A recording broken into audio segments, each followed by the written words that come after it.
एक लड़की को पड़ोस वाली बूढ़ी आंटी बहुत तंग करती थी।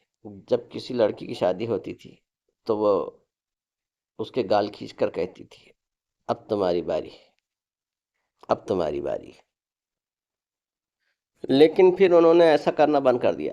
सहेली ने पूछा, क्यों? लड़की, क्योंकि जब भी कोई मर जाता था तो मैं उनसे कहती, अब आपकी बारी, अब आपकी बारी। एक उस्ताद ने लड़के को सजा देते हुए कहा, 50 बार उठक बैठक करो और कहो मैं उल्लू हूँ, मैं उल्लू हूँ।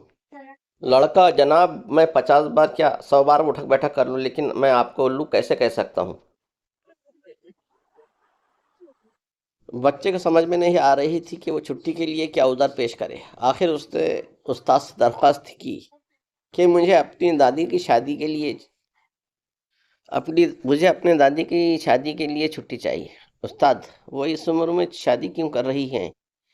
बच्चा, सर वो तो नहीं कर रही, मैं ज़बरदस्ती करवा रहा हूँ। थानेदार, वो बीवी तो तेरे पड़ोसी की गायब हुई है और रिपोर्ट तो लिखवाने आया है। क्यों, क्या चक्कर है तेरा उसके साथ?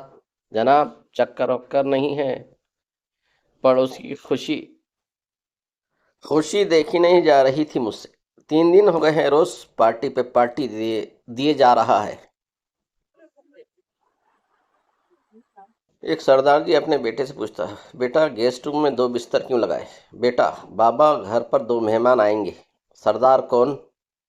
बेटा, एक अम्मी का भाई, दूसरा मेरा मामू।